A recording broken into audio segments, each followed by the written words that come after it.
Ladies and gentlemen, welcome back to another edition of True Picks, where we talk about everything that happens in the NFL as it pertains to the week-to-week basis of the 2025 season. We had a lot of ups and downs this past week, a lot of changes at the top of leaderboards and positional rankings and all that kind of fun stuff.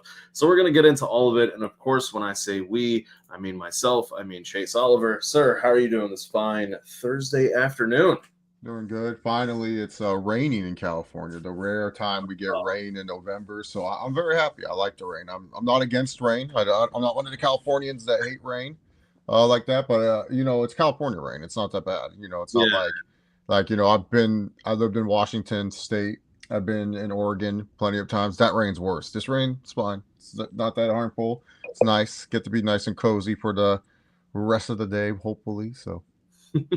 Yeah, growing up in Florida, I have a very interesting, I guess, relationship with rain, simply because in Florida it could be raining on one street and then you turn and completely dry. It's really fun like that. But then, of course, we have all the fun hurricanes, all that kind of stuff. But yeah, this is some interesting things that happened this week. So let's take a look and see how you and I did. I think we came out pretty well. The Steelers did a little. I'm done giving the Giants pity wins. That was it. That's my last time choosing the New York Giants. Every week I try to give them a win. I try to be nice. Like they're like that nice little puppy, and you're just like, oh. I will say this: they absolutely fought. They tried.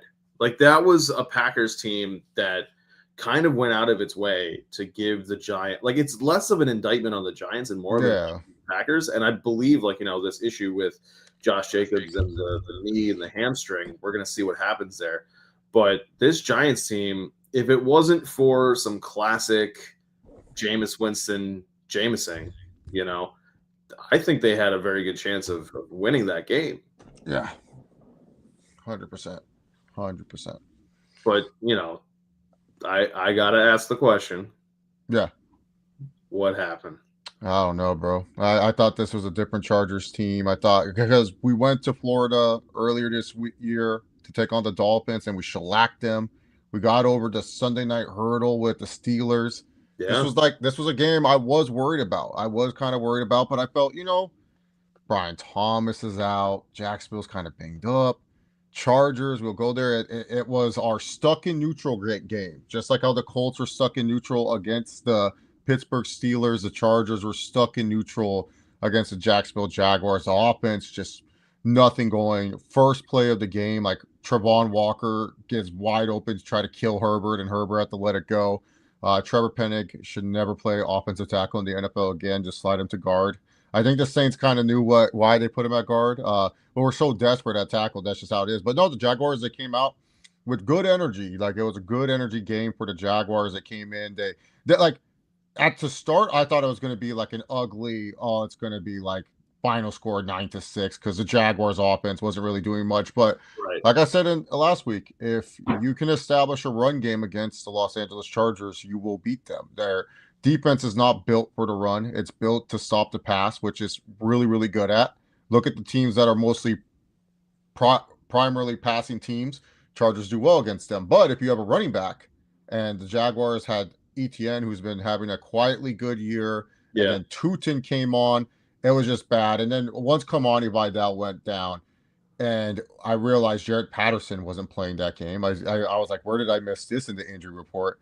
We had two guys that have been in the NFL for 7 years, and I don't understand how this Travion Williams has been in the NFL for 7 years, but he's been in the NFL for 7 years and he stunk.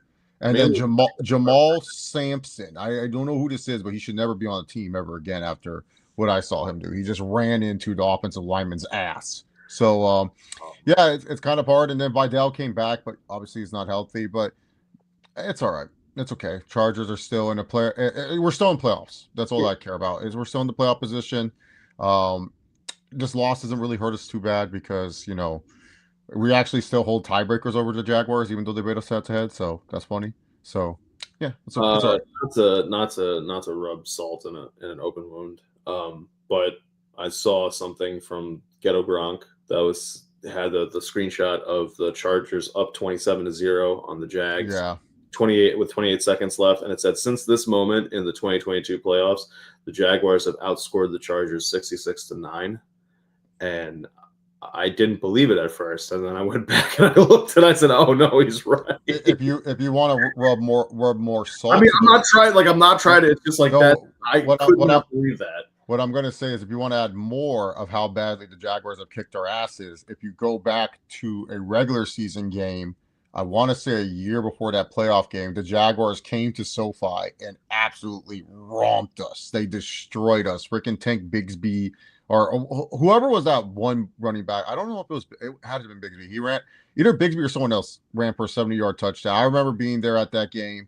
It was Dia de los Muertos game for the Chargers. Yeah, Pearl Chargers and stuff. And yeah, we just got our asses kicked that game. It's the Jaguars are like like there's always that weird team. They just have your number. The Jaguars is like that weird team. They just do well against the Chargers for whatever reason. Like, we will have our games where we beat them, but if you look at recent history, the Jaguars have beaten the Chargers a couple times. Yeah. And I mean, from the perspective of staying in the playoffs, other things happened, which we're going to get to.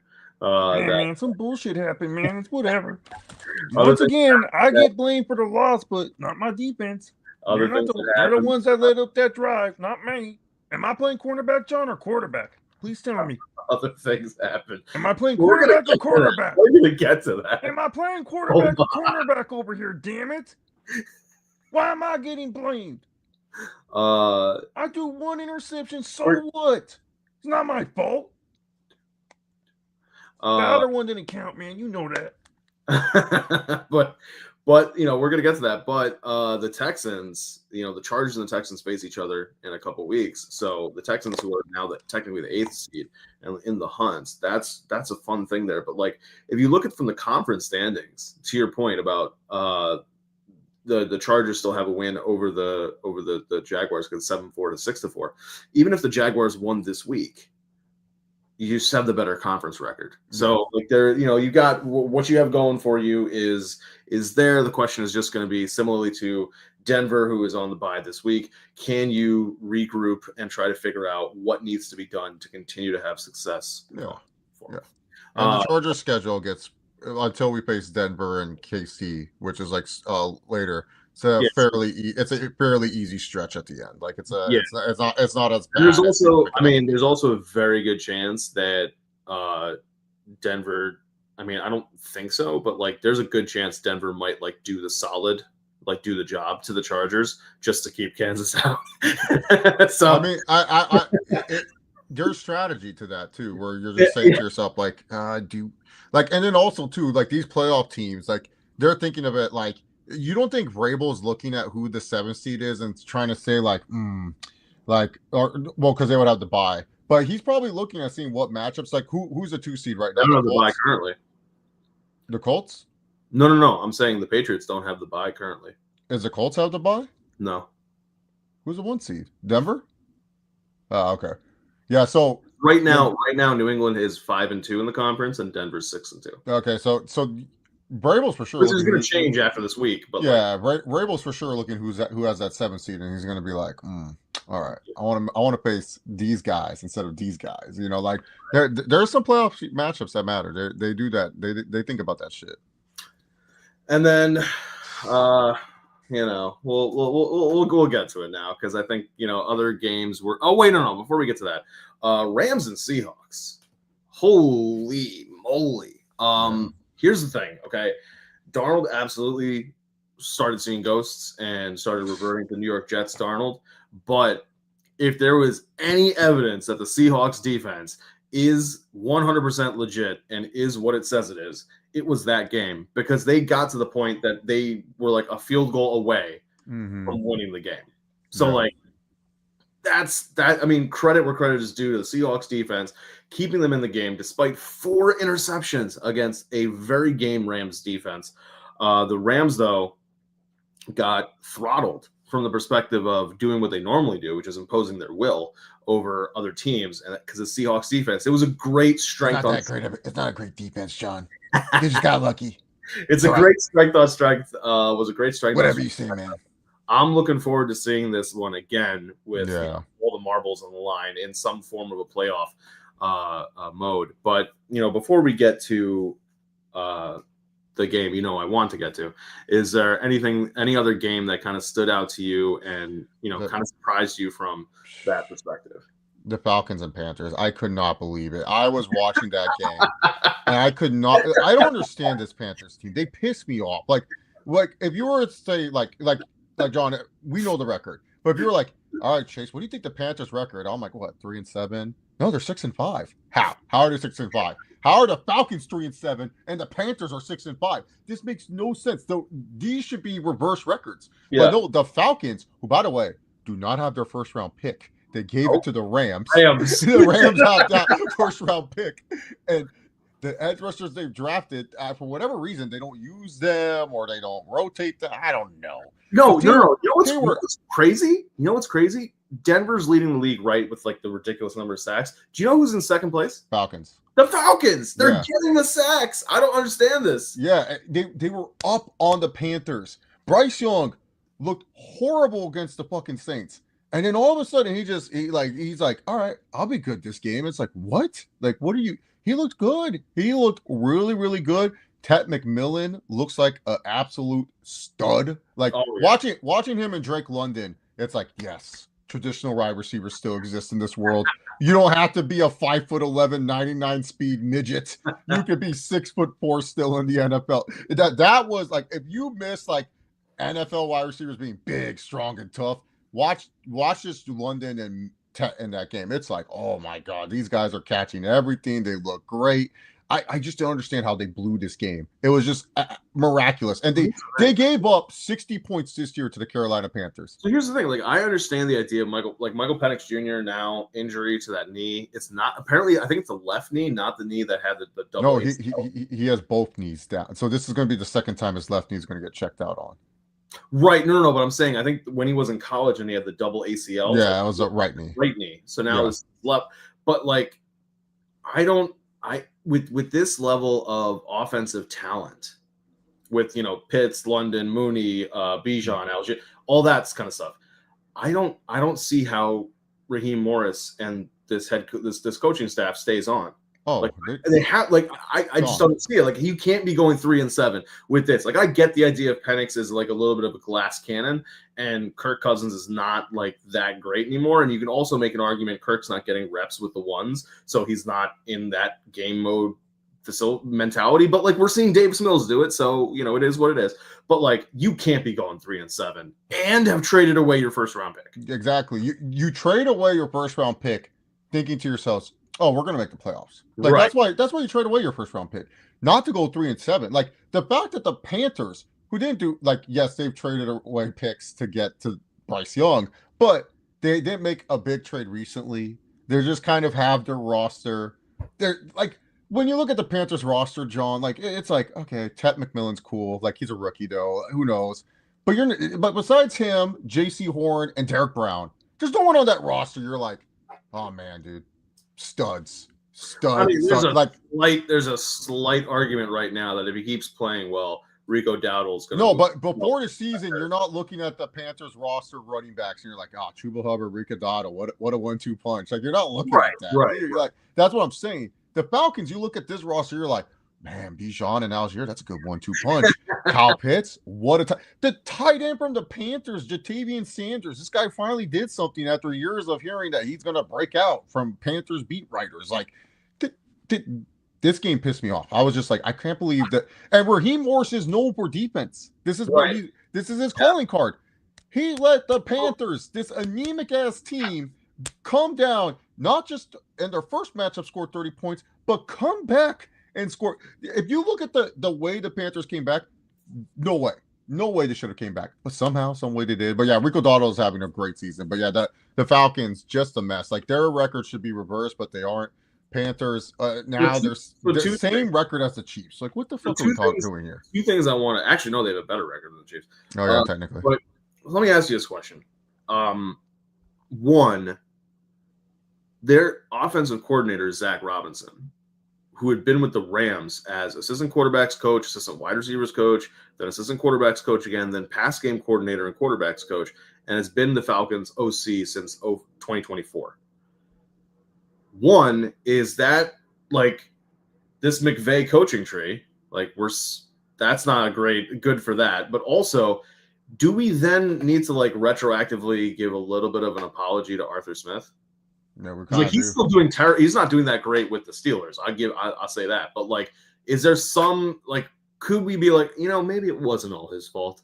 Yeah, I don't think it was completely his fault. I just think the Falcons are just not a good run organization. And Raheem Morris, besides his coaching stint in Tampa, I think he has like the third worst coaching record ever by coaching 50 games, because he used to coach for the Buccaneers a long time ago. Right, coach there, and then he went backwards. Like, yeah, not a good team, the Falcons, and it's sad and it's terrible because now the Rams, this great team, are gonna build.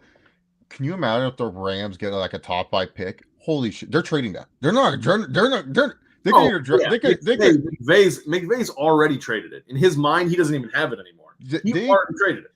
They could draft someone. They could. Like, could they draft someone? 100%. But they add someone that would be great for the roster. Yes. So okay, actually, they're a win now. You know what? Let me ask you this, because let's put it like this. Which, granted, I think we pick there's a Falcons game this week. But let's just look at this real quick, okay? You have at Saints, at Jets, Seahawks, at Bucks, at Cardinals, Rams, which is hilarious. And then week 18, it's Saints. So you have 2 games against the Saints, the Jets. I could see, meaning to say, what do we think their record is at the end of the year? With 2 Saints games, a Jets game, Seahawks, Rams, I'm saying you're losing those. Buccaneers, with the injuries, I guess it could go either way, but I'll give them the loss there. That's 3 losses. That's already 10. 3. So they're 3-10 now. The question is, are they winning both games against the Saints, the Jets, and the Cardinals? They'll beat the Cardinals and they'll beat the Jets. Somehow, some way, I think they'll lose to the Saints twice. Like this team, like they've lost to the Panthers twice. Like, so you're saying 3-10? That's You're saying 5. 3 because they don't. You're saying they wouldn't win another game. They won 2 more games. They beat the Jets. They beat the Cardinals. The Cardinals. Okay, that's it. So they have 5 wins to end the season. 5-12. Yeah, 5-12. 5-12 gets you, if you're the Rams now, like it gets that pick into the range of potentially getting like Caleb Downs. Yeah. Could you imagine the Rams defense with Caleb Downs? Yeah, and they got freaking Jared Verse, because for whatever reason that draft was weird and it was all offensive players being drafted. And then the Rams drafted Verse, who I was a big Jared Verse guy. Because right now, Tankathon has the Rams, the Falcons pick, so the Rams at pick number 8, and it has them taking Spencer Fennell. 2 picks earlier is the Raiders taking Caleb Downs. So in some weird situation, if the Raiders get just enough wins to move, or they decide to get a quarterback, or some weird shit happens, there's a world where they're able to get Spencer Fennell. They also, technically speaking, because they have access to all of these people, they could, there's Keldrick Falk that they have going 9 to the Bengals. There's Mansour Delane from LSU going 12th to the Vikings. Really? And then Peter Woods from Clemson, D-line, going 14 to the Ravens. All of those guys, I think, would be really great on a Rams defense that really doesn't need more pieces. But hey, if you can get it, why not? Or you trade it. Or you trade a back half of the top 10 pick. That's just, it's wild. That's wild. Oh, one final thing I think we should get to. Bears Vikings. What do you think is the worry scale for Kevin O'Connell right now when it comes to JJ McCarthy? Oh, it's definitely a 7. JJ did not look good, bro. He underthrew so many balls. Did not look competent or confident. Like, if you look at the week 1 game, yeah, until that last drive, yeah, same like the week 1 game. It took him until half to turn on and stuff. But if you look at Caleb Williams week 1 to now, it's like a totally different quarterback. Like Caleb Williams looks super good, super like what you expect Caleb Williams to be. And you look at JJ McCarthy from week 1 to now, it's just like flatline, like no progression. Like he sometimes throws a good ball, sometimes he underthrows it, but yeah, he's just not looking. He's not looking promising right now, and especially where a lot of those balls should have been touchdowns, and a better quarterback would have thrown those touchdowns. So, and credit to Justin Jefferson getting frustrated, but saying, I can't be the reason why this team is not doing well. Any kind of bounce back or anything like that starts with me taking ownership and saying he's got to play better. And I don't think there's that much better that Justin Jefferson can be doing or should be doing. The quarterback needs to get the ball to him, but hey, that's what it takes to be a good teammate. That's what it takes to be a professional in this league. And all right, let's turn to America's game of the week. With the Kansas City Chiefs. What do you mean America's game of the week? This was the worst game in American history, man. The Kansas City Chiefs. Wow. Came to Denver. A game where they were favored, as you see. Yep. I mean, it was close. It was close in that money line, but wow. Bo Nix looked amazing. I will say that he looked really good, despite it doesn't show up in the stat sheets. Like the only touchdown that was scored by Denver was a rushing touchdown, but there was poise in the pocket. There was great delivery, great processing, not a lot of mistakes. You really could tell that this mini bye of playing on Thursday Night Football and then playing on Sunday, they really got back to work with the mechanics and the footwork and the foot placement. This team is amazing. I cannot really put into words, and granted, whoever's watching us would, I guess that's the person I would be speaking to, because you already know, preaching to the choir here, what it means to beat the Kansas City Chiefs. Oh yeah, the past couple of years, the past say 10 years or so, what that means for your team. So there's really no, but it's not just beating them. It's the fact that you beat them, and as part of beating them, basically won the AFC West. And that's incredible. The idea that yes, the Chargers lost, as a friend of yours, I feel bad for you from that perspective. From a Broncos fan perspective, I'm like, okay, cool. But it was more about, can you beat the Chiefs? And last year they proved that if it wasn't for a blocked field goal, they would have beat the Chiefs. And this year they proved the same 35-yard hash mark, they can beat the Chiefs. So it is wild. I did not think. Did you really beat the Chiefs, or did you beat my defense, man? I don't think you guys really beat. It's a team sport. It's a team sport. Man, I did not let us down. My defense once again No, let me down. He did. He did. I let you get. I led the drive. I led the drive to the go ahead. If it wasn't for some nonsensical flag, my ass. He throws a pick six. So that wasn't my fault, man. Yeah, no, the ball didn't go where you wanted it to go. No, the defense once again lets me down. Lets Patrick Mahomes down. That's all right. Here's the thing. Here's what's really funny about that is that the Chiefs defense is third in the NFL. Yeah, that's a fake stat, man. Fake stat, my ass. But it's because we're on the field so much, man. We always are driving a bunch of yards. We got people like Romeo saying that they're gonna win out, or that they're gonna be able to just still get into the playoffs. In order to do that, every team that they would have to pass to get into the playoffs really already has a tiebreaker win over them. Yeah, the Chiefs are in desperation. Holy shit! I am so interested in Chiefs and Colts this week just to see how much the NFL is going to get involved. Chase, it's already starting. Adam Schefter reported that the Indianapolis Colts just added with a hamstring injury to the injury report none other than QB1 Daniel Jones. Oh, dude, you know how embarrassing it would be if my guy AR-15 beats the Chiefs? Here's the thing. So two things. One, I don't know who I want who I prefer to win, the Chiefs or the Colts. Because if the Chiefs win, the Colts, like, it's a harder chance for the Colts to take that number 1 spot from Denver. However, if the Colts win, it's more pain for the Chiefs. Honestly, I want the Colts to win so that way the Chiefs cannot make the playoffs. I just really want the Chiefs. I just want the Chiefs. I'm just going to say, AR-15 plays this game, and he's the reason why the Colts beat the Chiefs. I'll take back 57% of the things. No, 100%, because that's our guy. Just for you and your guy, Big Tony, I'll bump it up to 75%. Yeah, Big Tony. Come on, bro. Imagine he beats the Chiefs in Lucas Oil. Oh. Everyone, and then he says, the league wrote me off, but I didn't write back. And then everyone's like, Big Tony. And then Gino's like, yo, I said that first.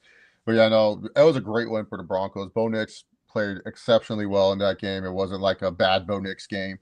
It was just amazing because it just felt like, here's the Chiefs. Like, especially at that last drive, I was like, here comes the Chiefs.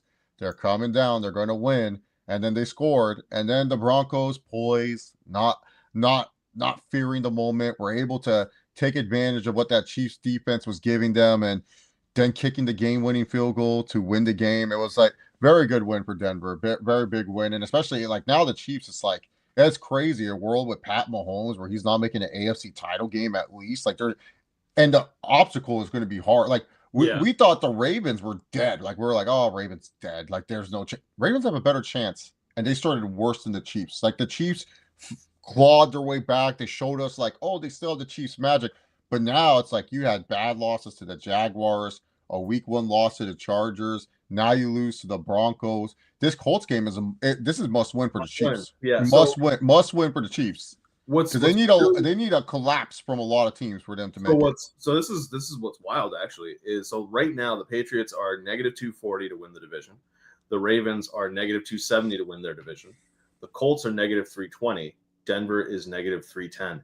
The Chargers are slightly better odds of winning the division than the Chiefs. The Chiefs are +600. The Chargers are +550. But just to your point about making the playoffs, the odds for the Ravens are -320. The odds for the Chiefs, they still have it at -188. Yeah, man. You can't doubt me. We're finding a way, John.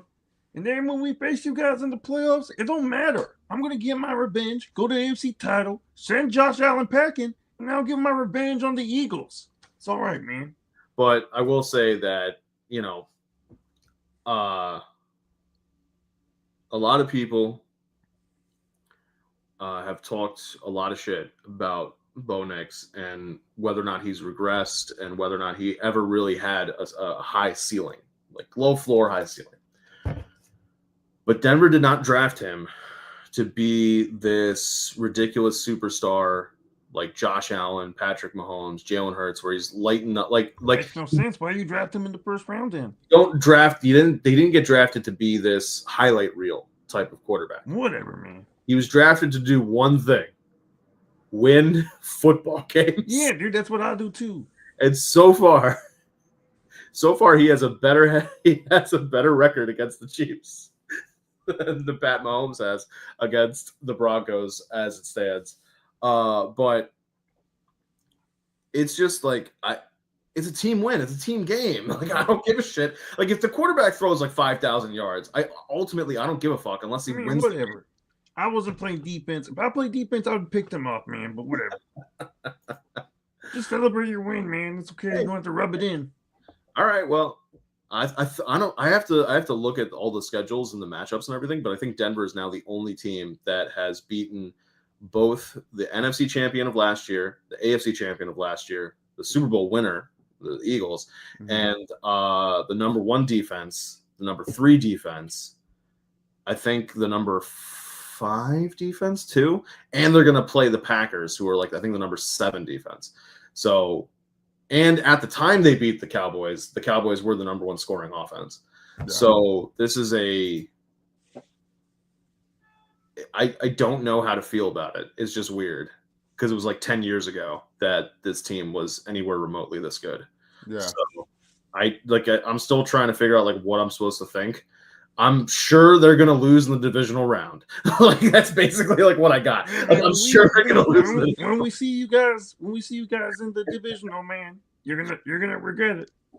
I'm sure. But I would hate if the Chiefs made it as a 7th seed, the scariest 7th seed of all time. Like that would be like they would be so scary. Like if you're the 2 seed, you're like, fuck, are you kidding me? Like with the face of Chiefs and Andy Reid. Which is wild because right now it would be Chiefs going to Foxborough. And all that talk about how good Drake May has been. And that is such a vintage Mahomes just kicks I see Drake May. It's like Drake May, he doesn't have a pouty face, but Drake May's face just kind of stays the same. See Drake May's face just like kind of like looking lost in the thing. And then we just hear Nance and Romo, like Jim Nance is like, and we're having a spectacular career. One may say an MVP year when it's all said and done. Yeah, Jim, it doesn't matter. He still can't get over the hump. Everyone's still chasing 15. Patrick Mahomes does it again. And then he goes to the divisional, fucks over whoever the 3 and the 4 seed matchup, or whoever's the 3 seed, maybe Buffalo, maybe no, Buffalo couldn't. They would be traveling. Yeah, no, the three would be the Colts. Well, no, if they were the 7th and they beat the 2nd, they would have to go to Denver. Yeah, so they would beat the Patriots. They would go to Denver, but they would fuck up all the other matchups. Yeah, and then they go there, and then afterwards the Chiefs go to Denver, beat Mile High. Could you imagine? That would actually, honestly, I would gain so much respect if they could win at Gillette, Mile High, and if the Bills make the AFC title because they would have like the higher seeding no matter what, and close out Highmark Stadium. I'd be like, hey man, Mahomes, just give him a gold jacket, bro. Like he's already going to Hall of Fame, but just make him the first active Hall of Fame player. That is the murderer's role. The Rey Mysterio. Yeah, that's the murderer's role of like stadiums you want to play in January. Like Baltimore is a tough place to play, but I'm talking about in January where the weather is just insane. Foxborough, Mile High, and freaking and Buffalo. Yeah, are you kidding? That'd be tough. That's tough. Like I'm just saying, bro. If they go to Gillette, I more than you have been talking about the Patriots facing a cupcake schedule. No, it's really gonna test whether or not Drake May is what people say he is. So we'll see. I mean, obviously we're going into week 12. There's still I like that booking. I'm gonna win. There's still 6 more weeks of stuff to figure out. But let's as we talk about that, as we say there's all these weeks left to discuss, let's get into it. And speaking of 2 playoff team and a team in the hunt for the playoffs, this Thursday, today, we have Texans hosting the Bills. Ooh, it's another Davis Mills game.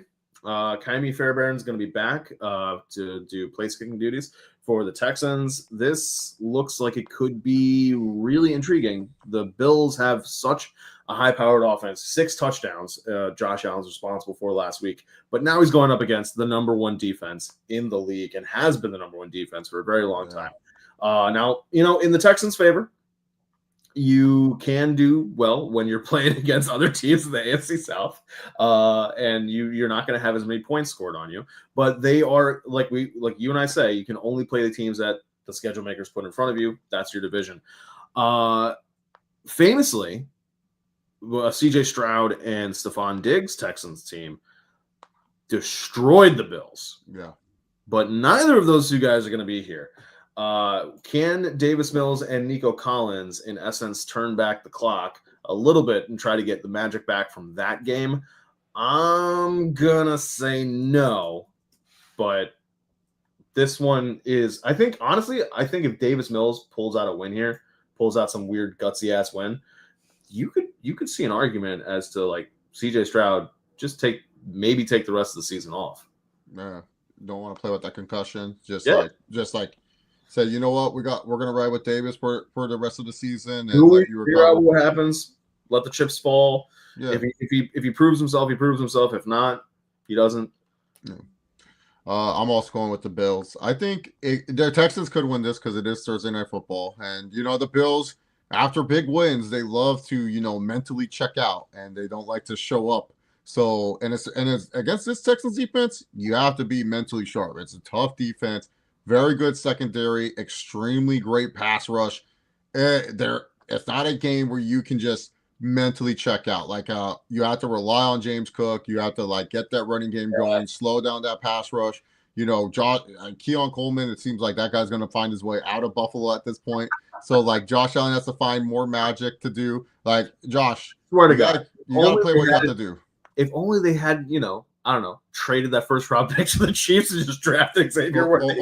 Or maybe instead in the second round they could have just drafted a guy named Ladd McConkey instead of Keon Coleman. Then Keon Coleman would be Ladd. Could you imagine if I had Keon Coleman and Quentin Johnston? I'd be in hell. You would run through a brick wall just to kill yourself. Yeah, I'd probably go up to SoFi Stadium and grab a megaphone and saying, "This is what a suicide looks like," and then just jump.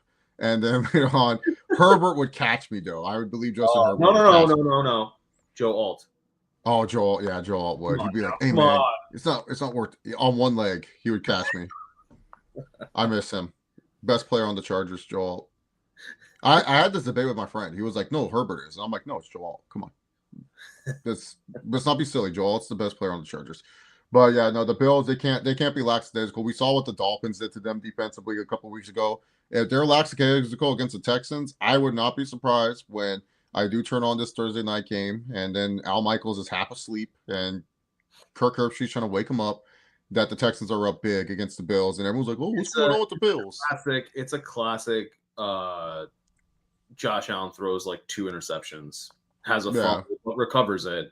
Or an O-line guy recovers it. Something like that kind of game for. And then Will Anderson, he won't win it this year, but one day he's going to be a DPOY. He is just he's incredible. Like I always remember his like. So you guys don't know my college team's Alabama. Will Anderson had one of the most single dominant seasons his junior year at Alabama. It was probably I always go by and say it's probably the best defensive season I've seen from an Alabama player coached by Nick Saban, and that's crazy with all the Alabama talent he's coached. He's showing that again. He's just incredible. But John's boy Nick Bonito should win DPO. Well, no. Right now, Myles Garrett's -320. Micah Parsons. What? I love Myles Garrett. He's my boy. But no, he's getting like 4 sacks a game. I don't care. His defense sucks. But it's not defense of the year. It's defensive player of the year. Yeah, no, defensive player is Nick Bonito. Nick Bonito has a better run grade than Myles Garrett too. Micah Parsons is +470. Then Nick Bonito is +1,200, and then Will Anderson is +1,500. I might put some money on Nick Bonito because that's ridiculous. Just like I sniped Patrick Surtain. Remember, I was on the PS2 camp before anyone else, and he won it. So I am going to stamp my ground on Nick Bonito should be the DPOY, one of the best edge rushers in the NFL, one of the best run-stopping edge rushers in the NFL. Like, I love Myles Garrett. Myles Garrett's great. Not as good as a run stopper as Nick Bonito is right now. Nick Bonito makes everyone around him, they feast because of Nick Bonito. Like, the reason why all the other defensive linemen on the Denver Broncos and sometimes their linebackers get sacks is because teams have to stop this human being known as Nick Bonito. You know what you would love? Peter Schrager just had a 40-minute interview with Vance Joseph, and probably I would say like maybe 20 to 25 minutes is him talking about the defense itself, and they get into other stuff like Pac-Man Jones and some other things. But for starters, great interview. Just the way Vance. What? I love Schrags. Oh yeah, but like just a great interview from Schrager, yes. But like the questions he's asking Vance about like what it meant to come back to Denver and how did you? Because like some people, and I was talking about this with Colleen. I was like, imagine you are going into the head coach's office to get yelled at by Sean Payton for whatever, because Sean Payton seems like a guy who yells for no reason. Anytime that happens, you have to look at that room and be like, I sat behind that desk. Why am I dealing? I was there at one point. Yeah. Yeah. Like, why am I dealing with this bullshit? Right. So like that is a level of humility, a level of patience, and Vance is incredible. But the way he talks about these players, and in particular, to your point, Nick Bonito, about doing things like in the game, I think it was the Jets game, Bonito wanted to pull himself from the game so that Jonah Ellis could get into the game and get sacks. He was like, why don't we just let Jonah in there? It wasn't a question of Nick Bonito being tired. He was like, everybody should get a chance to sack people. Like, why should it only be me? And his level of selflessness is incredible. And then he's talking about a cage rush and like what it means, like what it means for Denver with the idea of Benito not always being the speed rush guy, even though he is the speed rush.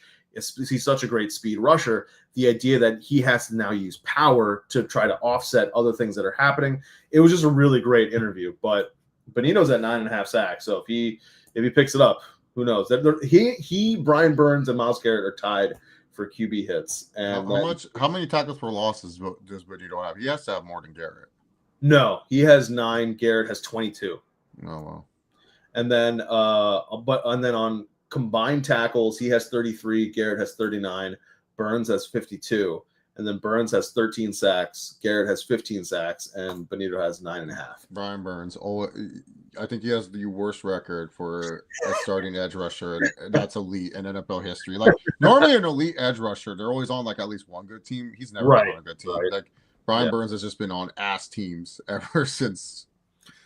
But let's move. Let's stay in conference and let's move to another team where it's a playoff team and a playoff hopeful team. The Indianapolis Colts coming off of their bye week, traveling to face the Chiefs. How does Daniel Jones get a hamstring injury on a bye week? What is this bullshit that they like? Okay, like I said before, I swear to God, the Chiefs somehow found a way to give Alex testicular cancer. They found a way to fuck with Daniel Jones' hamstring. No such thing, man. Shut up. Nobody can convince me differently. Whatever, man.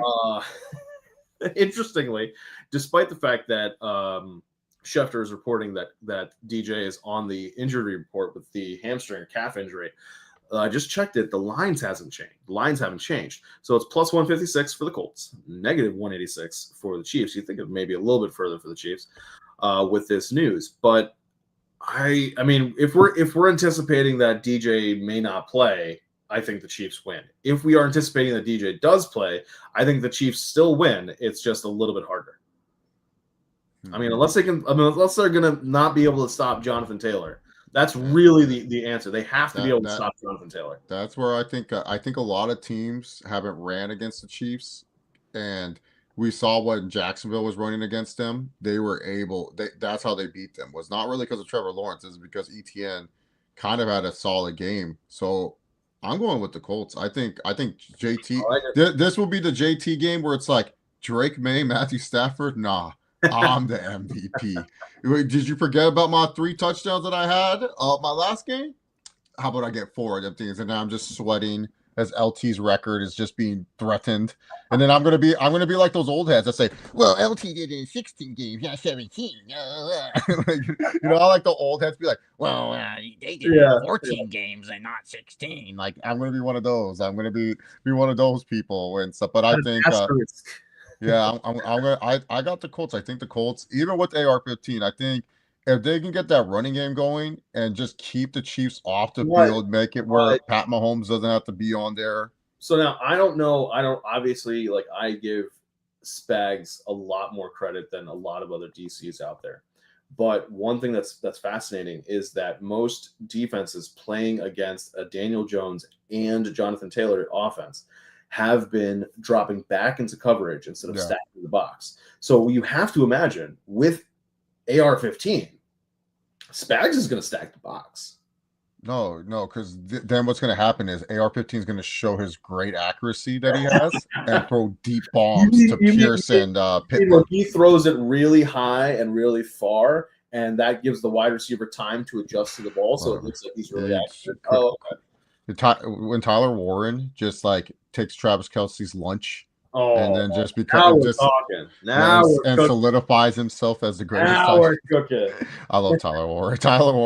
I can watch Tyler Warren highlights all day. Like this guy is just such a freak. Like I'm just like at Penn State he was good, but like he was one of those where it's like, yeah, once he gets to the NFL, he's gonna be a baller, and he's living up to it. But I think even then he would still want to play deep because Steichen's not going to change his play calling. Like he that's the one thing. Like a lot of teams, like they just don't know what Steichen's going to do. Like, he's such a madman. Like, he'll just have it where it's like 2nd and 5, and he's like, all right, let's just do a deep shot to Pierce. He can box someone out. Like, let's just do a deep shot to Pittman. It's just like, it's so tough. And then later on, you're like wondering 3rd and 5. Okay, are they going to give it to Taylor? Are they're going to go for another deep shot? Is it going to be a medium?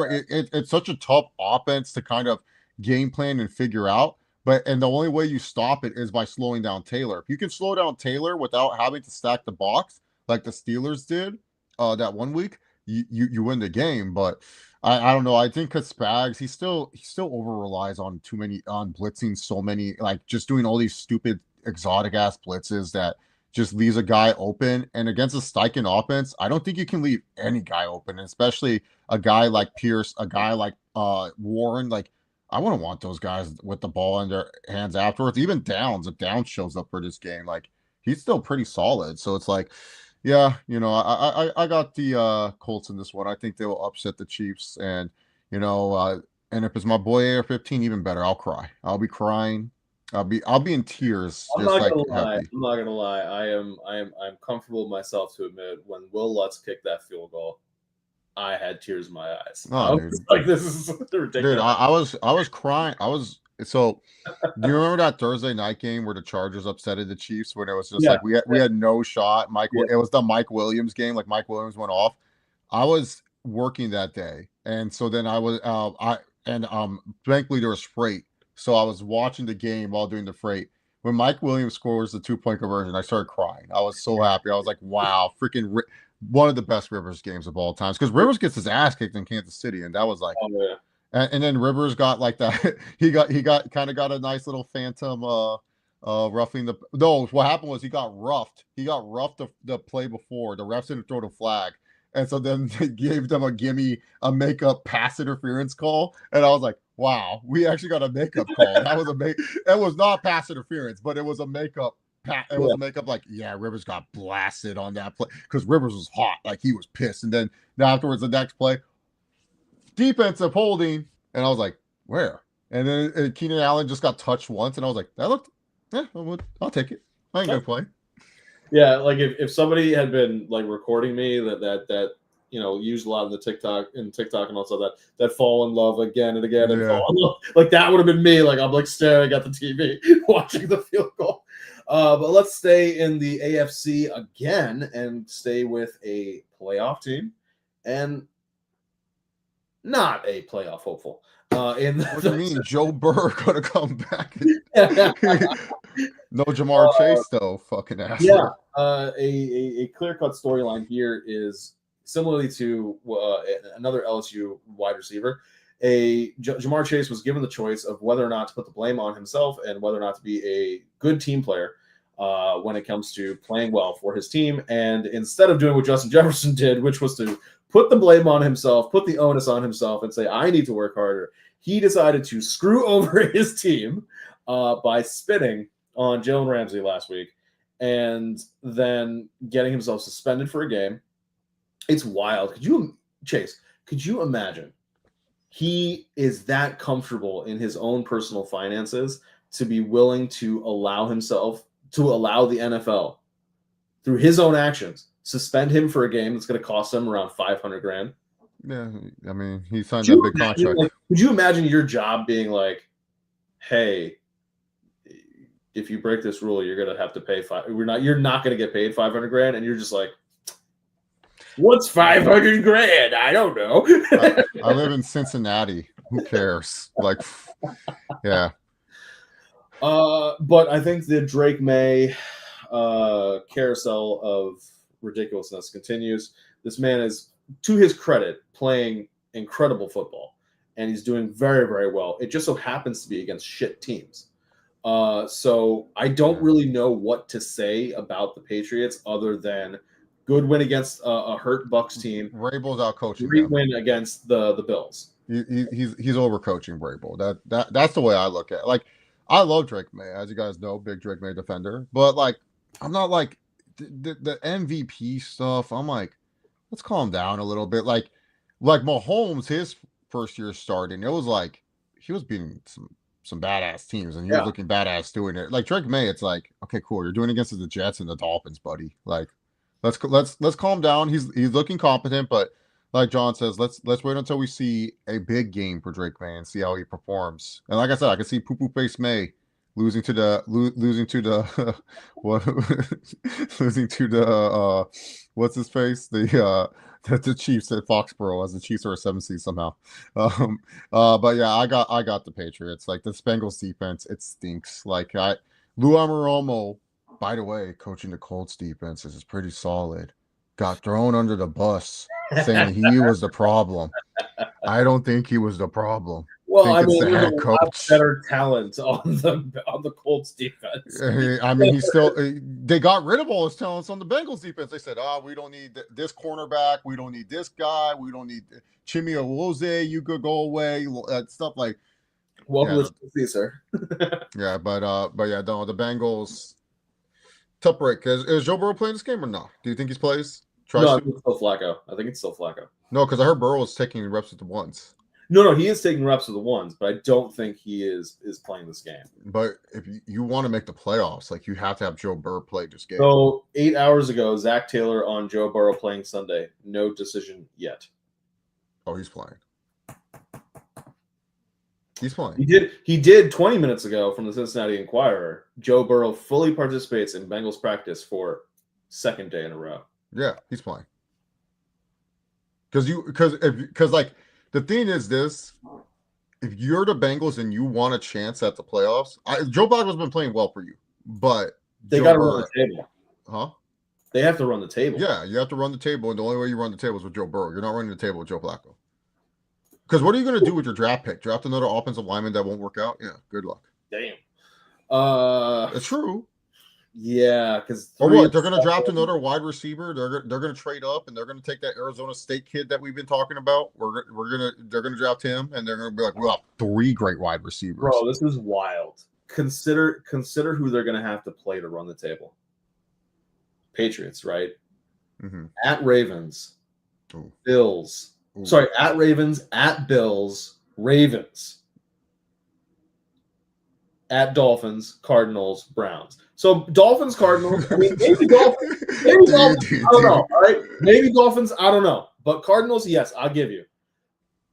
The rest of those.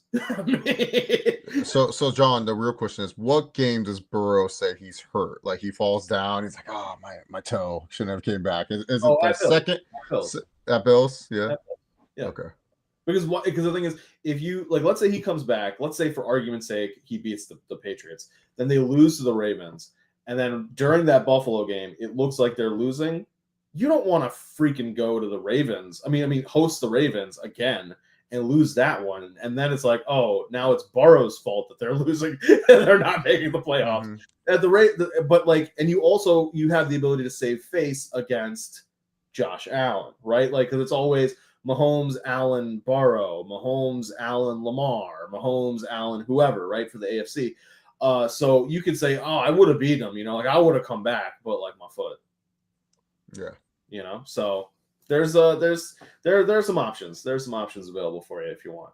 But let's turn to a team that will be starting. Speaking of teams starting backup quarterbacks, it looks like the Pittsburgh Steelers will be starting. Rodgers doesn't want to face his team that he owns. Apparently, I guess he can't be an owner playing against the team. Yeah, that makes sense. It is what it is.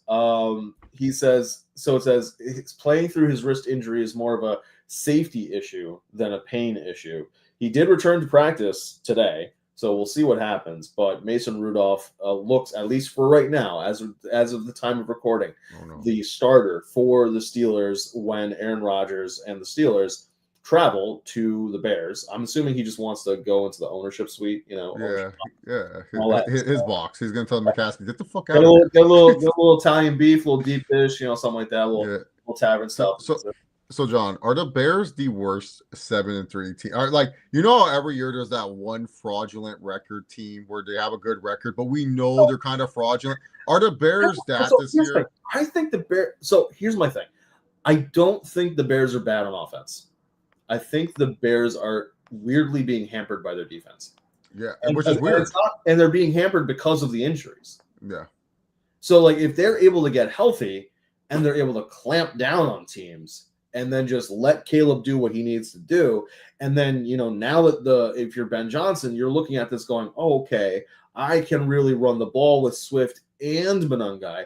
I have the ability to kill clock here and there. I can use Colson Loveland and Cole Kmet on these short passes once, they've gotten up to a certain degree. And I know that my defense is going to be able to choke people. Like that was in essence the game plan, right? This entire time, that has been the game plan. You get up, your defense is going to clamp down, and then you run with Swift, Monangai, Colston, and Kmet. Mm-hmm. So, if they can get back to that, then why wouldn't they be able to go deep in the playoffs? I think as long as they continue to limit Caleb's mistakes and they get away from the stupidity of only throwing to Rome Odunze 3 times in a game, which again means less than once per quarter, they're going to be fine. I'm taking them in this one. I don't see. I'm taking. I was just wondering overall, are they like the fraud? They're the fraudulent good record team where you look at the record and you're like, they're not a good team. Yeah, I think it's because a lot of Bears fans are not. They say we're the worst 7-3 team ever. Well, yeah, because the Bears are expecting, because of just history, they're expecting terrible shit to happen, and I understand that. Like that's been the history for the past, I don't know, 7-8 years. Yeah, it was the history for the Chiefs too until I came. But you got to win. These are the games that you got to win because, like right now, you're control of the division, but you lost to the Vikings and the Lions. So you got to make sure that you stack the wins where you can when you go into those divisional games. They still got 2 Packers games coming up back to back, pretty much back to back, December 7th and week 14 and then week 16, and they'll face the Lions again, but which probably with the division on the line, this is a must win. This is a must win for the Bears if you want to make sure that you control the division, because you're not going to be able to win. Your ability to win a wild card spot is really tough in an NFC that has either the Rams or the Seahawks as one of those wild card teams. That's just a situation where you're going to have to do really, and whoever is not winning, if you are not winning the division, then the Packers or the Lions are winning it, and either the Packers or the Lions are going to be one of the other wild card spots. Mm-hmm. And you never know, especially what we just saw with Brock Purdy coming back. The Niners 7-4. That's an ugly race right now. So you got to win this game. And how do you feel about this one? No, I got the Bears winning. I think I was just wondering if you thought kind of how the Bears fans are feeling, but yeah, Caleb's been looking really good. I know a lot of people are still iffy on him, but he's quietly doing really, really well for the Chicago Bears right now. That offense is feeling like a Ben Johnson offense. Ben Johnson is the funniest. He's not as funny as Mike McDaniel, who's weird, but he's so funny. He's just every speech is the same. It's just the way he talks to the sideline reporters is hilarious. He just doesn't look at them. He just he's looking off into a void of whatever else he's looking at, and he's just speaking football terminology to them. He's such a funny guy. Not like McDaniels. McDaniels is he's just out there. McDaniels is McDaniels is AI. And they're like, what? No, were you at the bar or not, Mike McDaniels? And he goes, I don't know. And it's answer the question.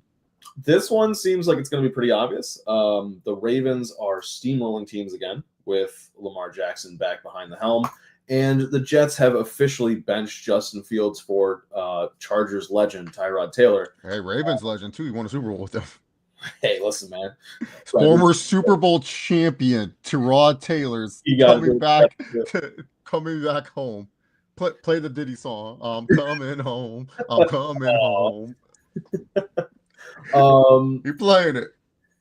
So, let the tears wash away. Yesterday, I'm coming home. I'm coming home.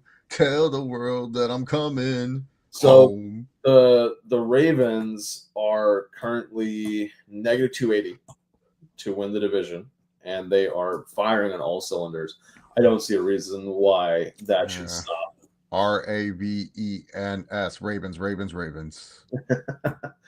And that takes us to another game that just put Seahawks, bro. Good night. If Mike McCoy is he probably the Mike McCoy has to be the worst interim coach of all time right now. I remember when I said he probably wasn't doing shit. He just was like waiting to like do so. This proves what I said. Like when he became interim coach, like oh well, so what do you think he was doing when you asked me? And I was like, probably nothing. He's showing it. He's like not like he's just like standing there. He's just like cool. I'm getting paid a cool $1 million to just coach this team. Oh man, it's in Tennessee. It's a tax-free state. This is awesome. Like Mike McCoy he's not like my dog Rizzy. You know, Darren Rizzy was like getting the Saints to be motivated. You know, like the interim coach comes in, they get motivated, they play a lot better and stuff. Not the Titans. It's like Mike McCoy's like, do your best, Cam. And Cam Ward's just like, fucking A, get me a head coach. I'm a talented player, and it's just like for it, Mike. And Mike's like, I don't know about that one, Chief. Stonehouse is good, right? Let him punt. It's like, well, but coach, we should go for it. Get momentum. That's all right. Don't worry. You worry about that next year. Everyone's like, it's 4th and inches. I can, coach. I can sneak it. Yeah, you can sneak your way to the bench, Cam. It's okay. Like, don't worry about it. Like, I feel bad for Cam Ward too because it's like people are gonna shit on him, and it's like, dude, he's doing the best he can. He's trying his best with what the coach is not helping him. He's literally, and then all his receivers. I will say this. I saw this because their season opener was against Denver, so I saw this then, and I wanted to pay attention to this and see if this would be a recurring thing. I will say this about Cam Ward: when he throws the ball, I don't know why, and I didn't watch him in college like that, right? So like I don't know if this was just a college thing as well. He throws the ball like he has to throw every single time, like he has to throw it as hard as he possibly fucking can, and that is part of the reason why there are these drops, because it's drilling dudes in the freaking chest or in the hands, and they're not able to come down with the ball. Oh yeah. No, Cam has a very strong arm. He's got to work on the touch. He needs to work on that too, because like there's times where he does throw touch throws and you see it leads to good plays. But yeah, no, the Titans wide receiving room is just dead. Like Calvin Ridley's out for the season. We don't know the status of Chimere DK. And then Alec Ayamanor, we don't know his status, so it's just like they're just Tyler Lockett wanted out. He was just like, this sucks. I thought he saw the writing on the wall. Yeah, he was like, I'd rather go play with my buddy Gino than be here, buddy. Like that's how bad the offense was for the Titans. Like, at least in Vegas, I can go to the Strip, you know? Yeah, at least I can hang out in Vegas. What am I going to do besides go to I can see white women coming here for bachelorette parties. Yeah, dude. Like Nashville's sick. It's a fun place we haven't been, but yeah, it's not Vegas. I do want to go there one day. It was fun. I went there for the SummerSlam weekend and stuff. That's right. It was great. It was great time. But yeah, no. Seahawks. Yeah, Mike McCoy, you suck. Another town that I do want to visit sometime in my life is Detroit, and the Giants will be beating me there this Sunday because they're going to be going to Detroit to face the Lions. Say again? Is Dart playing? Dart, I believe he has cleared concussion protocol. Is Cam Scatterwell playing? No, he's on IR. Are you sure? Because he looked good for Monday Night Raw. Dude, Cam Scatterwell's Twitch is the funniest. So Cam Scatterwell has been streaming now since like he's injured, and he's playing Madden, and he had a crash out. So it was a 4th and 1, and he's playing as himself, right? He gets stopped, and he goes, "That's not realistic, chat. 4th and 1? Are you kidding me? We be running down this road ever since." And he was like getting mad. It was the funniest scene. That's amazing. And he shotgunned an energy drink from his shoe. He did a shoey? Yeah, he did a shoey with an energy drink for getting 1,000 subs on Twitch. Like this man is like here for a good time, not a long time. Yeah, I know. Cam Scatterwell, like if you guys are ever like down in life and you're just wondering like whose personality I can just absorb and pretend I'm this person, just be Cam Scatterwell. Like Cam Scatterwell has a great story too. Like guy was not even looked at in college, loved football so much, went to play at Sacramento State college, and then afterwards Arizona State's head coach is like, hey, come play for ASU. I don't know if I really have I don't know if you're gonna play, but just outworked everyone, did his thing, and now he's an NFL running back, and he's a beloved human being in the NFL. Like I love Cam Scatterwell. From a draft story perspective, it was really great. My thing was just like I knew, I don't think you know the guy, Dan, Arizona Cardinals fan, Oh, but yeah, also ASU. He's a big ASU guy. He was like Cam Scatterbo is the best running back in the draft, and I was like, okay, but have you seen Ashton Genty? Have you seen And part of his Have you seen argument, Marion Hampton? part of his argument was that Ashton Genty was playing against, in essence, car insurance salesman. And I was like, I mean, I get it, but he also was doing things that nobody's done against the same car insurance salesman. I'm just saying too, Genty killed the Oregon Ducks game 1 of that year. Yeah, and that's what I'm gonna say. It's like Oregon's pretty. I mean, there's a lot of great defensive players that from Oregon on the National Football League as of now. Ever since like almost as many as they have uniform. Yeah. No, I don't think that's possible. But yeah, no, anyone giving Scatterbo shit for having fun at Monday Night Raw. Yeah, that's stupid. Like, let him now. If you want to make fun of Abdul Carter, who I am looking like I am an idiot for saying that he was going to be generational and stuff. He's had more shoves on Monday Night Raw than sacks. And JD McDonough, the wrestler, he had the best line. He goes, "Oh, now you want to play defense?" Play defense. I was like, "Wait a minute, JD, don't be. You're gonna get hands, bro. You're gonna get hands thrown."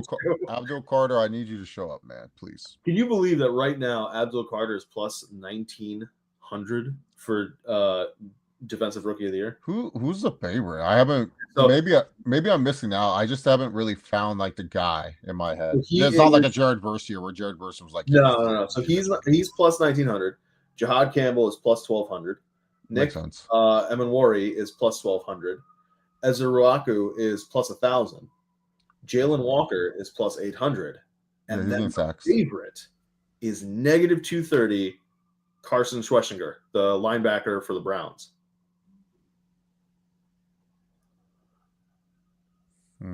That's another reason why I think Myles Garrett is as favored as he is, because like that defense is just ridiculous. They just can't get complimentary football to save their lives. They would be winning. Ezra Ruaku is supposed to be Parsons' replacement. Yeah. And then who was the other guy that you said? Nick, the safety? Emanwari. Yeah. Emanwari. Where does he play again? I forgot. I'm trying to remember Nick Emanwari. Where does he Titans, play? No, not Titans. Seahawks. That's it. It was not a bad sleeper bet to similar color. Yeah, so no, if he was on the Titans, like then we would be like, oh, I wish we could see Nick Emanwari play, but yeah, no, he's on the Hawks. Good defense. Yeah, give me the Lions. Yeah. Let's turn to what should be a much more competitive game, but includes the team from the NFC North. Yeah, should be competitive. Oh yeah. The Packers, they don't like to show up.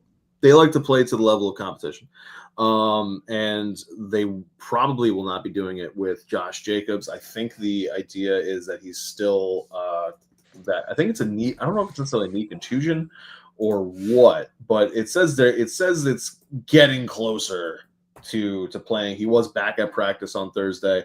We'll see whether or not he makes the game. I think if he makes the game, it's a much better odds of the Packers winning because they're just so much better with Jacobs, especially when they don't have Tucker Kraft. The offense really moves through Tucker Kraft because Jaden Reed's out. But if they don't have Tucker Kraft, it moves through Josh Jacobs. Everything they want to do moves through Josh Jacobs. And Emmanuel Wilson's fine, but he's not Josh Jacobs. So you got this offense that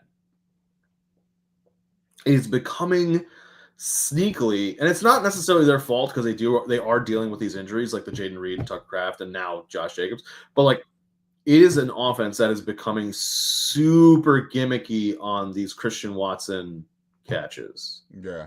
And they were like that, I want to say last year, but also 2 years ago they were like that.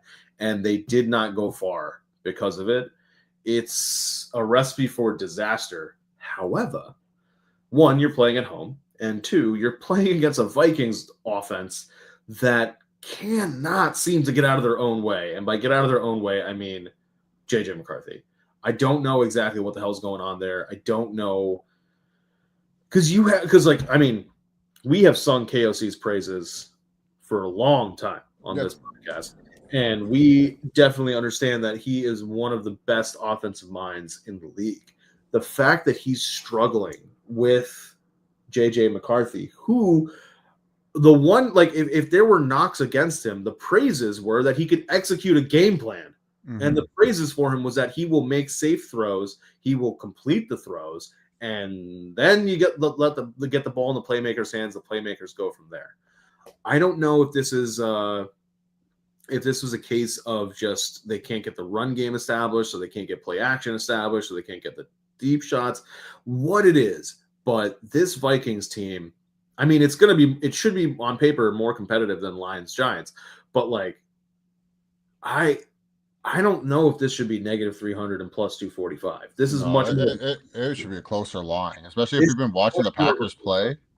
Yeah, I don't like. This is much more of a coin flip game to me. Let me just make sure I wrote down the right numbers. No. Still plus 245, negative 300. They have the Packers as a 6.5 point favorite. Interesting. I'll take the Vikings to cover. I think they're getting I don't think they're getting blown out. 6.5, but yeah, I'm taking the Packers. I only because like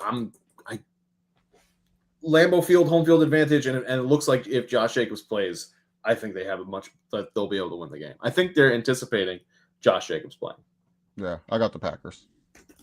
Nothing more to add. Like just like that.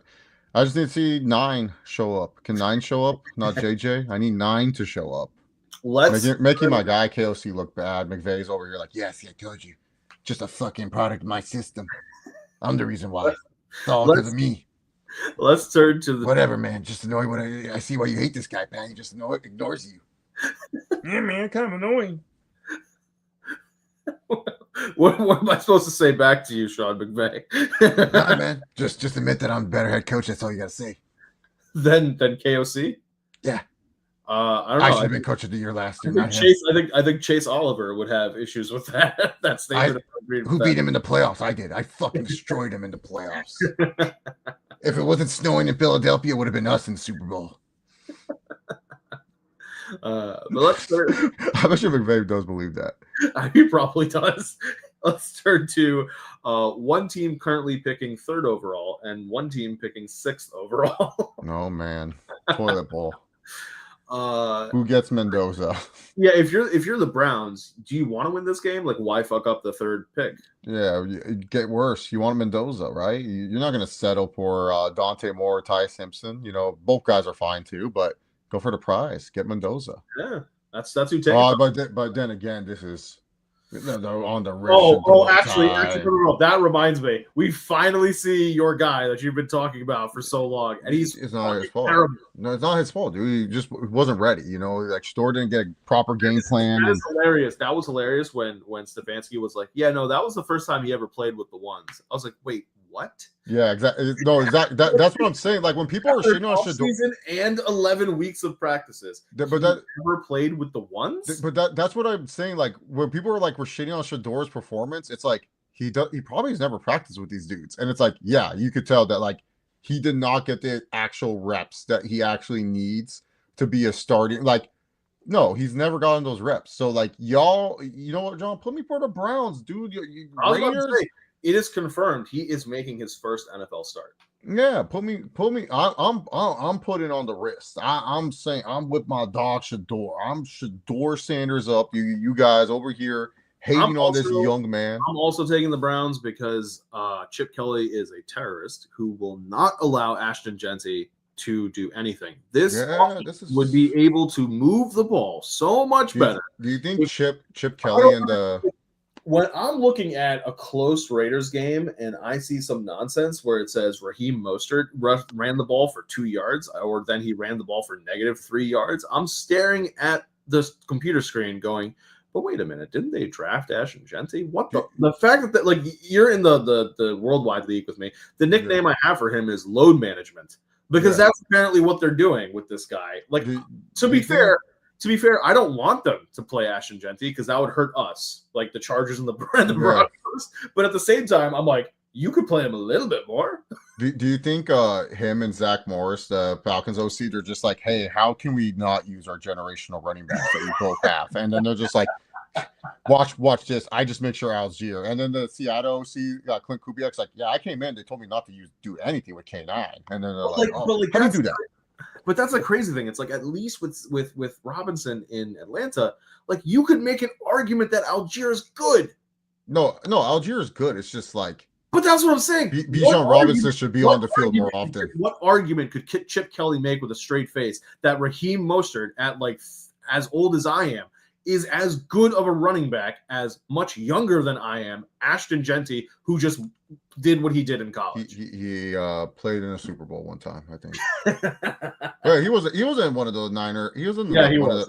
Well, I think actually, I think he was on the injured reserve, but yeah, he was on the team. He was a cast. He contributed. Oh God, Cardinals and Jaguars. The fuck is this? Dude, what is this? Why is it that we're getting all these East Coast games at the 1 o'clock, 4 o'clock slot? The fuck is this? No, this isn't an East Coast game. It's because the Cardinals are the home team. No, the afternoon. Oh, it's a home game. It's not. Home team. Yeah. On the left hand side of the screen of the home. Well, the Saints are playing and whatever. Yeah. I can't choose the Cardinals. I'll give me the Jags. Yeah, that was. I would also, just for good luck purposes, choose the Jaguars to screw over the Chiefs. Let's turn to another toilet bowl kind of game where we're going to have right now number picking 4th overall Saints versus the not picking overall Falcons. Yeah, this is going to be one with Kirk Cousins. That's so sad that Saints are favored. Like, how do you Tyler Shuck? Not doing bad. Not doing bad. Yeah. Like, at the very least, my God, moving the ball. Like, you can make an argument that Tyler Shuck is playing better than JJ McCarthy. Yeah, no, Shuck is playing like his age. Like, he's playing like like he's 26 now. I think he grew older from his 25 years. He's playing like a 26-year-old. Like, he's playing like, smart, safe football. Like Shuck is like like if Bo Nix was like 2 years, like a Bo Nix, he's like a baby Bo Nix if Bo Nix was older and not good at football. Like, Shuck is like the Charmander to Bo Nix's Charmeleon. Like that's what Tyler Shuck. He's literally just like a baby Bo Nix. That should upset me, but like, it doesn't. No, but like Bo Nix is like Tyler Shuck is like if Bo Nix was like Bo Nix rookie year. If Bo Nix was older, but Bo Nix is not that old. Listen to this, ready? JJ McCarthy has played 5 games, 842 yards, 6 touchdowns, 8 interceptions, 52.9. We'll say 53 completion percentage. Tyler Shuck has played 2 games, 586 yards. So he's only like less than 300 yards away from JJ McCarthy, who's played 3 more games. He has 3 touchdowns to JJ's 6. He has 2 interceptions to JJ's 8, and he has a completion percentage of 61.4. He's playing better than JJ McCarthy. Yeah, no. Without Justin Jefferson or Jordan Addison or TJ Robinson or Aaron Jones. Yeah, he's throwing to his old college teammate, Juwan Johnson, who's been in the league longer than him somehow. Listen, you got to do what you got to do. But who's the Charizard to Bo Nix? Like, if Charmander's Tyler Shuck, Charmeleon is Bo Nix, who's Charizard of the Bo Nix like archetype of quarterback?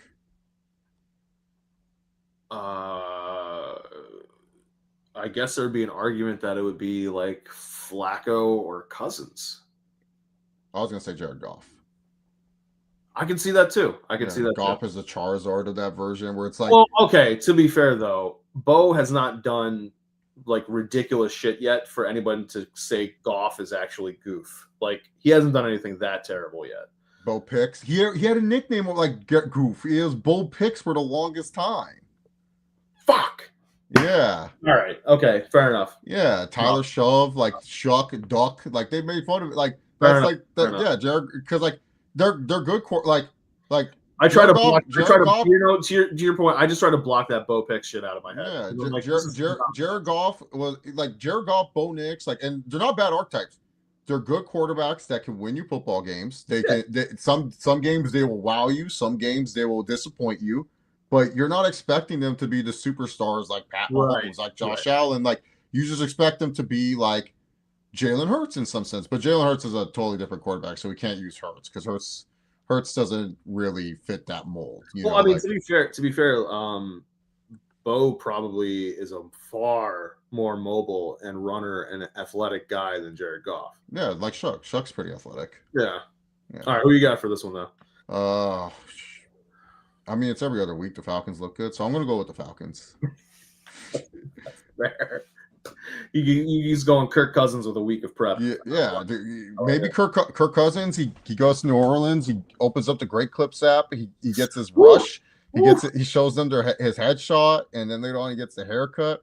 Feels good. Gets to practice. Kelly's over there. She's telling the boys, "Daddy's playing and stuff." Like Mr. Michael's hurt, and then they're just like, "Oh, okay." And then Kirk Cousins like has a good game, and the Saints. They're still they're just Saints. They're fun. Like the Saints are like that one bad NBA team. You just you watch them because they can put up points, and their defense is not as hard to watch, but ultimately, it's whatever. Is this a Sunday night game, Cowboys and Eagles? No. Rams. What a horrible prime time fucking matchups we have this week. I will just add this for relevance sake for Saints and Falcons. They are capping the reps in practice for Alvin Kamara. Yeah, because he's old. I'm just saying it's today's. Normally you get Monday or Thursday. That one mom from Tennessee that called him a backup is finally justified. That's why he's the. Did you hear about that? When Kamara was at Tennessee, they had this other running back. I forgot his name, but the mom hated Alvin Kamara and would just say that's why he's the backup, and would just post this every single time Kamara would fuck up and stuff. So now she's finally justified. It took 10 years, but she's finally justified for saying now it's Kamara. Well, you know who Kamara went to school first? Where? Alabama. All right. No. You know why he transferred? Why? Derrick Henry. He saw Derrick Henry and said, "No one gives a shit." Let me leave this program. Kind of well, let's turn from here we go. From these two teams. We'll stay in the NFC. We'll travel to the NFC East. We'll go with one team that's 8-2 and one team that's 4-5-1. And just to rub a little salt in this wound, the team that is 8-2 is not the team that Chase said was going to win the division. I thought there was a chance. Maybe there's still a chance, man. There's still a chance. Just got one out, and the Eagles just got to lose out. I'm sorry, buddy. They got to win out. The Eagles got to lose out. It's possible. But the road to potential redemption for Chase's NFC East divisional pick starts on Sunday. Yeah, it starts today. Cowboys host the Philadelphia Eagles. The Eagles, listen, they're winning ugly, 10-7, just like Denver won 10-7 against the Raiders. But hey, that's all that matters is getting the win. So the question here is, can AJ Brown put down a book for long enough in case the Eagles do fall behind, which I don't think they will, but they need to throw more because they cannot run block right now to save lives. It's not a question of whether Saquon is bad or good or regressed or whatever. They just can't fucking run block to save their lives right now. I don't really know why, what exactly the issue there is. I will say this also. Lane Johnson may not be in this game. And that really has effect. If you look at the numbers I didn't get them down. I don't have them off the top of my head, but Lane Johnson, games with him and games without him, Hurts' stats are not good with no Lane Johnson present. So this is going to be an interesting thing to monitor whether or not Lane plays in this game.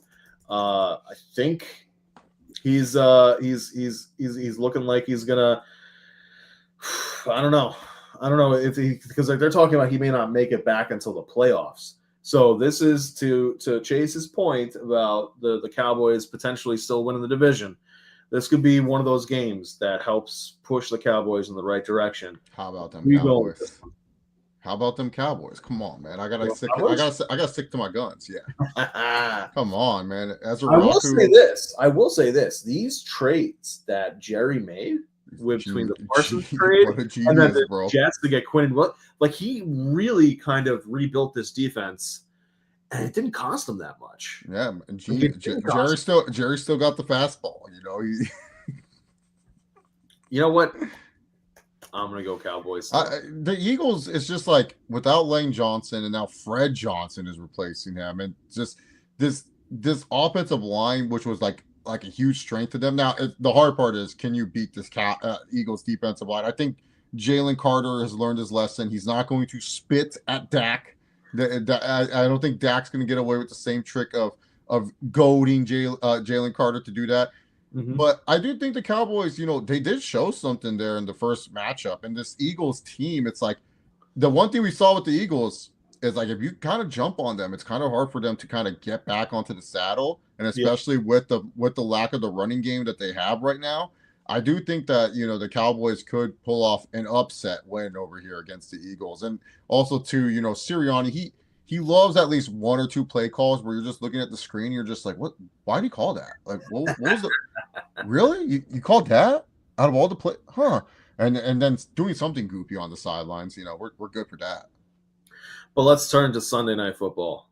Oh, Mike, this Buccaneers. We got Baker, we got Stafford, guys that were traded away, giving up on their teams. This is great. Remember when Baker came in Thursday night, helped the Rams win a game? I mean, you replace Stafford for one game. It's going to be an amazing game, Mike. Puka Nacua. Mike, what a game. Yeah, but no Bucky Irving, Chris. Who cares? I don't care about Bucky Irving. I don't care about Kyron Williams. I don't care about the quarterbacks and wide receivers. Is Aaron Donald still playing, Mike? Nope, but they have Jared Verse. Yeah, that's great, Mike.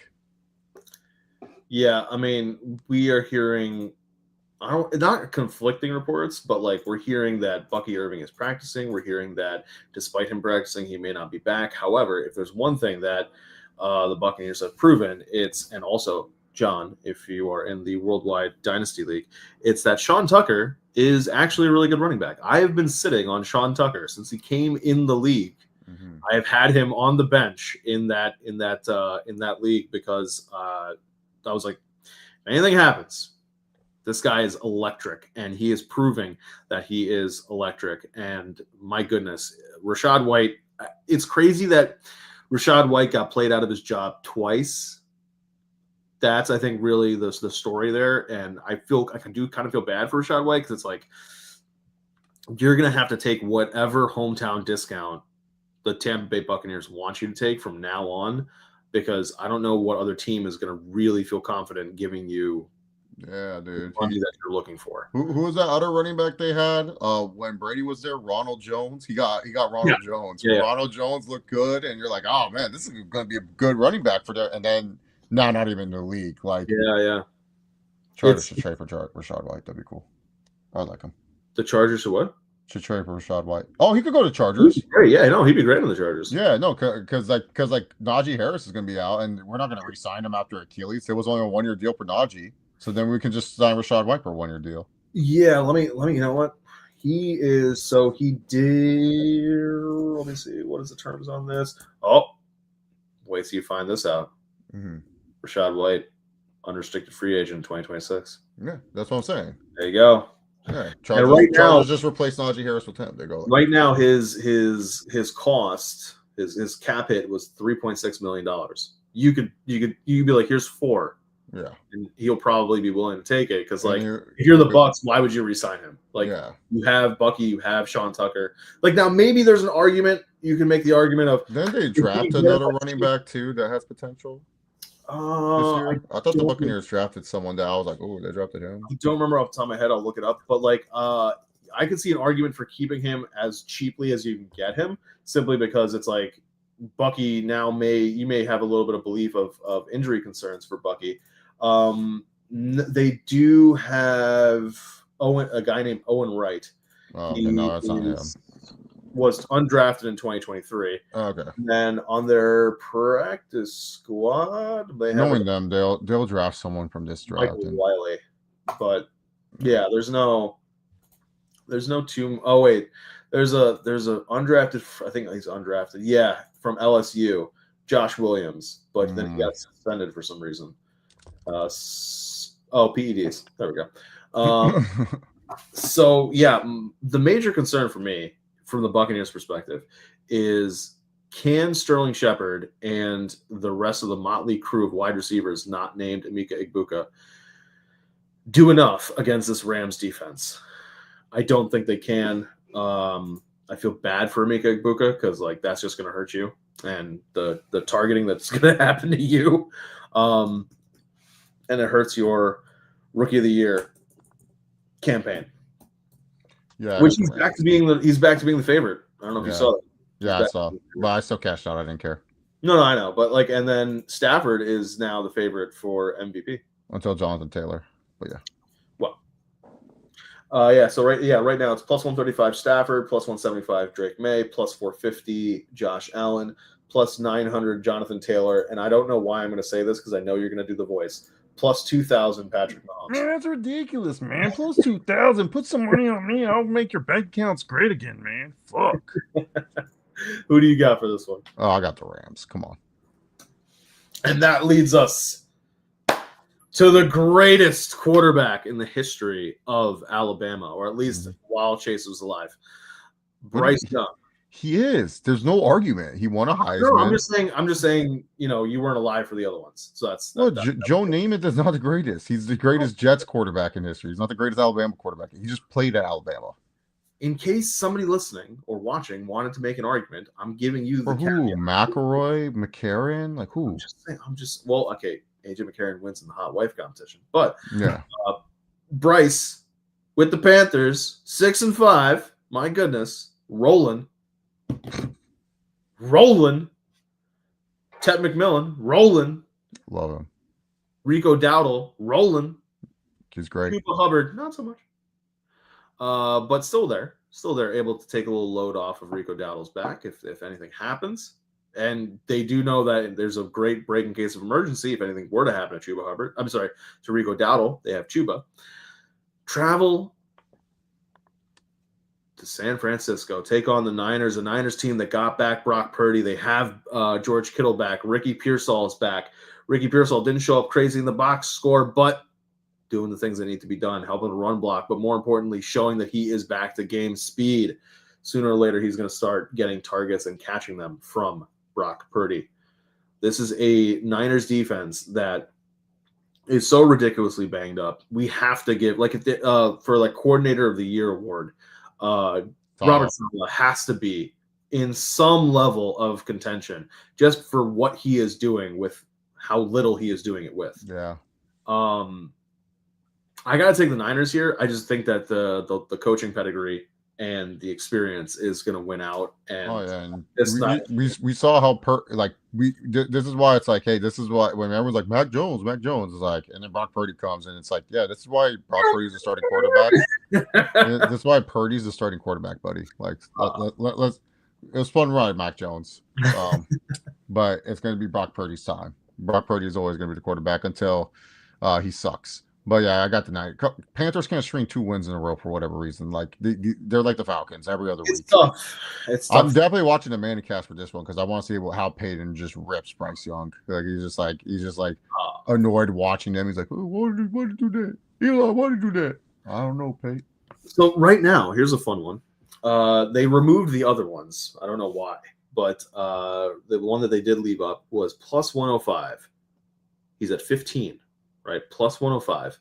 Myles Garrett to break the single season sack record, he would need 23 plus. He's at 15 right now, so he needs about 8 or 9, with 6 or 7 weeks left. Who was that record right now? Is it still Strahan or is it TJ Watt? I think it's Strahan. Okay. Does he break the record? Yeah, plus 105. They really think he could do it. Yeah, I think so. He has a chance. 17 games. Yeah. They had I don't know. I'm annoyed because the reason why I looked at it was to potentially troll you, but they removed it. But at the time, it was plus 900, and for Jonathan Taylor to break the record.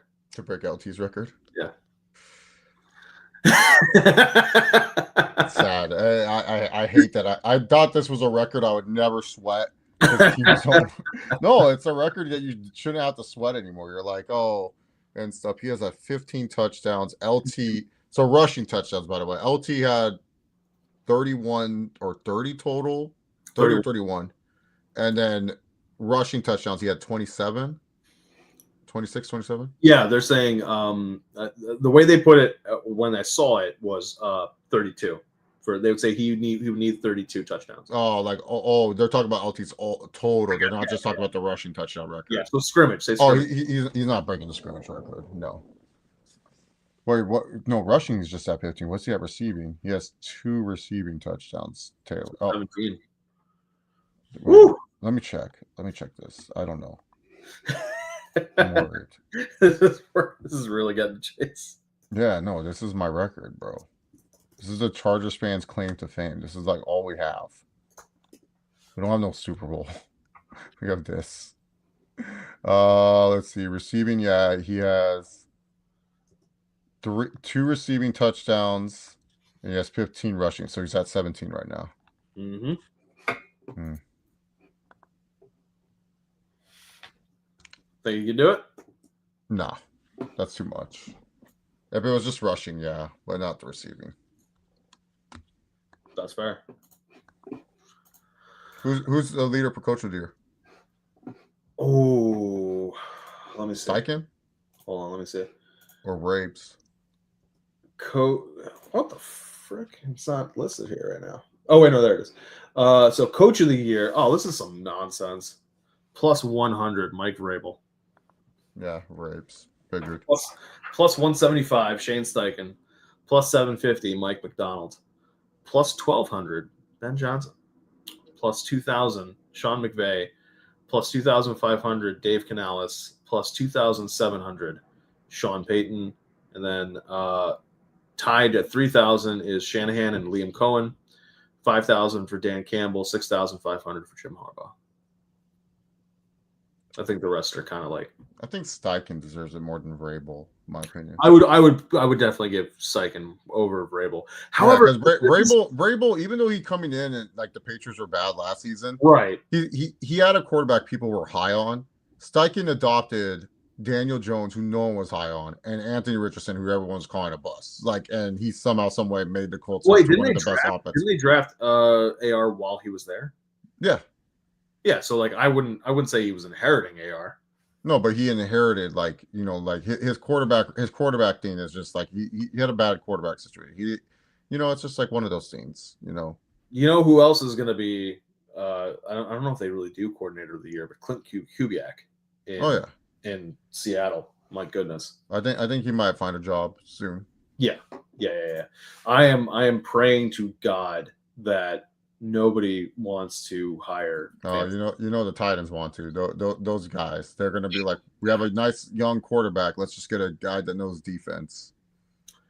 I pray to God that Vance Joseph is like, you know what? I'm glad the Jesse Minter talks have calmed down a little bit. I'm just like, hey, fine, thank God. Like, Minter's great. Like, people, like, everyone's like, oh, I don't know. He's had those games where his team gets blown out. Yeah. Talk about those games. Don't worry about the games where he looks like a prime defensive coordinator. Yeah. Comeback player of the year, -145, Christian McCaffrey. Easy. But let's see, they updated it? No, they still have it there. Huh. It's interesting though. They have the Bills as the favorite to win the AFC. Yeah, it's because of Josh Allen. Yeah. Unless Josh Allen explodes, they're not going to be not the favorite.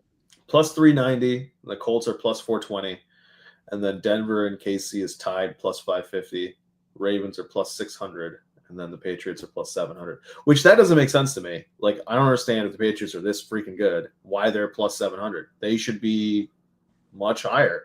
And Drake May just proved he could beat Josh Allen. So I don't understand that one. We'll never understand.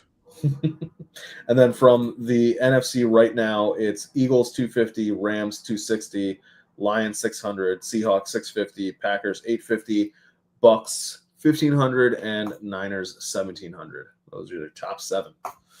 So, guys, we have gotten through our Week 12 picks. Chase and I are going to be redoing or updating the power rankings. Next week is the plan for that one. Or maybe the week after. We'll see how that goes with the weeks that are left. But Chase, let the people know where they can find you, my good sir. Yeah, you can follow me on X at ChaseOver68. Around the point, whenever I'm available to talk about some wrestling. And then also Trio Heat Sports Entertainment, True Picks, and then as well with whenever SP3 needs a fill in to talk about wrestling, I'll be on True Heat to talk about that. And you guys can always catch me here on True Heel Heat Sports Entertainment, talking everything about football with Chase. Have you been watching anything from Hallmark or no? I gotta catch up to the. I know you're far busier than I am. So yeah, after this, I'm gonna run some errands in the rain, and then I'm gonna go catch up on some Hallmark movies for sure. Yeah, because I mean, Mistletoe Murders been really good this season. Oh no, Mistletoe Murders I've been on. Yes, I'm talking about everything else. I gotta catch up. Oh, okay, gotcha. Yeah. Mistletoe Murders is a must watch. It's like that St. Dennis show on NBC. That's my favorite show. Right yeah. Colleen likes that one too. That one is like, it's not on Office or Parks and Recs level, but it's like definitely like above Superstore for me, of like just stupid comedies where you just like kind of like laugh and stuff. And the other, for them, part of the reason is like they're ER nurses. Yeah, so they get a lot of the and I'm someone who has been to the hospital way too many times than I should. And so like I'm kind of, but it's just the characters are just like very on point, very funny. Stumble is also a new show, like a cheerleading show and stuff. Like that was a new show. I heard about that, or I've seen some ads for that. It's based out in Oklahoma. It's actually some good funny bits. It's only been 2 episodes, so I always give a show at least 4 episodes before I decide either it's for me or I drop it and stuff. Sure. Like if it's not for me after 4 episodes, then I drop it, and then if the full season comes up, then I'll watch it all and be like, yeah, let me binge watch this show that I missed out on. But I don't know if you maybe you've seen it yet or not, but a House of Dynamite on Netflix, amazing. What's it about? So it's a Catherine Bigelow, and she did Zero Dark 30, Hurt Locker, and it's the same. It's in essence the same, like 30 to 45 minutes told from different perspectives. Oh, it's we have a ICBM nuclear missile that's launched from the Asian side, and we're not entirely sure, from the Pacific. We don't know which country it came from or anything like that, and it's different elements of the United States government trying to figure out who shot this missile, what is the game plan, can we knock it out of the sky, all that sort of thing. And the cast is amazing, like Idris Elba, Rebecca Ferguson. There's a bunch of just like some really good, talented people in there. So it's a really good movie. But like for me, because of my background as a intelligence analyst, like I'm looking at this and I'm going like, yeah, they're using the right jargon, they're using the right, different thing like that elements. And of course, like Catherine Bigelow, like I don't gotta tell her Zero Dark 30 and Hurt Locker. So, but really great. Right. Yeah. So until next time, guys, remember, take care of yourselves and each other, and we will catch you all later. Yeah, man. Don't let me sign out. It's okay.